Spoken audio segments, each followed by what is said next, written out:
This is sponsored by Hotel Oasis, Hotel and Resort at National Highway, Patni Top, J&K. नमस्कार, वक्त India में आपका स्वागत है और मैं हूं ललित खजूरिया। ट्रांसपोर्ट विभाग लावारिस गाड़ियों को लेकर कितना संजीदा है और क्या इस विभाग को इन गाड़ियों के बारे में जानकारी है, तो शायद आप कहेंगे हाँ, लेकिन जब आप ये रिपोर्ट देखेंगे तो आप खुद हैरान हो जाएंगे कि विभाग अपने काम को लेकर कितना ईमानदार है और सुरक्षा को लेकर कितना सचेत, क्योंकि आरटीओ खुद किसी बड़े हादसे का इंतजार कर रहा है।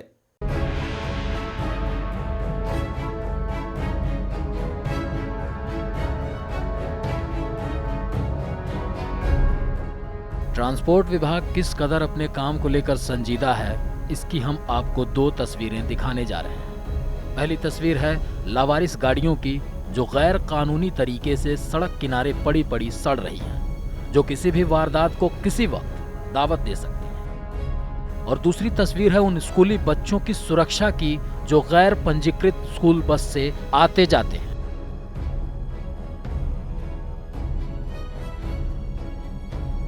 लावारिस गाड़ियां सड़क किनारे खड़ी हैं, जिसका किसी को कुछ पता नहीं। अगर पता है तो बस यही कि ये गाड़ियां पिछले 2-3 सालों से यहाँ पर खड़ी हैं। ऐसी गाड़ियां आपको पूरे शहर में देखने को मिलेंगी, लेकिन कोई पता करने वाला नहीं कि इनका मालिक कौन है। आसपास के लोग भी इन गाड़ियों से अनजान हैं।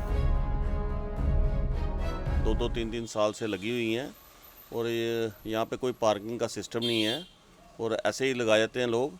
और देखो कब से गाड़ी लगी, आपके सामने देखो कितनी मिट्टी पड़ी हुई है इस पर, और ना ही लोग निकालते हैं यहाँ से और यहाँ पे लगी रहती हैं और कोई इसका लेना देना नहीं किसी से। कोई भी कल को कुछ हो जाए तो कौन जिम्मेवारी लेगा?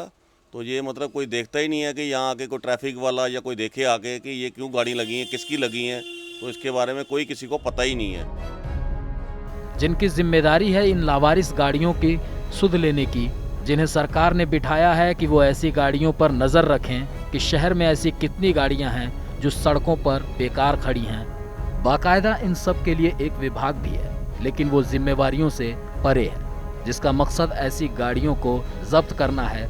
लेकिन जब इसकी जानकारी यातायात विभाग के आरटीओ को ही नहीं है, तो फिर दूसरे विभाग क्या करेंगे?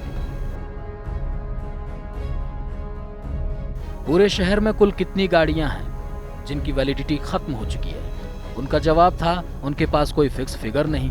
जम्मू कश्मीर एक संवेदनशील रियासत है जहां हर वक्त आतंकी हमले की आशंका बनी रहती है। ये लावारिस गाड़ियां किसी भी वारदात को दावत दे सकती हैं, जिसका इन्हें शायद अंदाजा नहीं। फिर भी ये कह रहे हैं कि वो इन गाड़ियों को स्क्रैप में डाल देते हैं। लेकिन सड़क किनारे क्या ये गाड़ियां स्क्रैप हैं जिन्हें वहीं पर छोड़ दिया गया है? और अगर ये स्क्रैप हैं तो फिर इन्हें यहाँ से उठाया क्यों नहीं गया? सर्वे करवाया, स्क्रैप हो जाती है, स्क्रैप हो जाती है, स्क्रैप हो जाती है, स्क्रैप हो जाती है, स्क्रैप में जी जब स्क्रैप होती है कैंसिल हो जाती है तो स्क्रैप हो जाती है। अब ये अधिकारी किस संजीदगी और ईमानदारी से काम करते हैं, इसकी बानगी भी जरा देखिए। हमने कुछ स्कूल में स्टूडेंट्स को पिक एंड ड्रॉप करने वाली गाड़ियों को भी अपने कैमरे में कैद किया।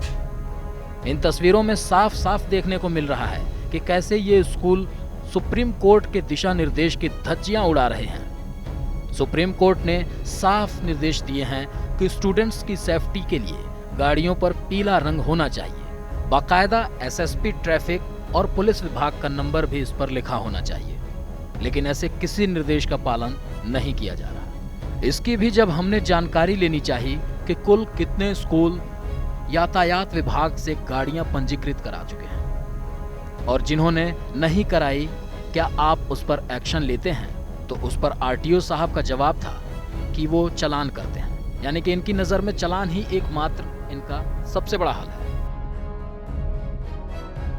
नहीं, कुछ गाड़ियां हैं जो हमारे पास नहीं है, परमिट नहीं ले रही। जो कुछ गाड़ियां चेकिंग पैकिंग करी, उसको चलाने को नहीं करते हैं हम।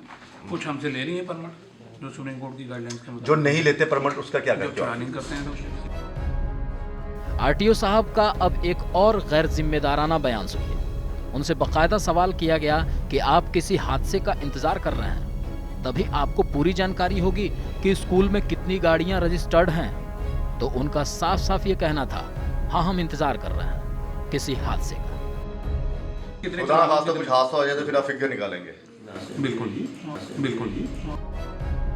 अब सवाल ये उठता है कि क्या विभाग और सरकार का ऐसे अधिकारी को इस पद पर बनाए रखना जायज है, जो अपने हर काम को नजरअंदाज कर रहा है और बच्चों की जिंदगी खतरे में डालते हुए कहता है कि हाँ, वो किसी हादसे का इंतजार कर रहे हैं, तभी उनको पूरी जानकारी मिलेगी। ब्यूरो रिपोर्ट, वक्त इंडिया।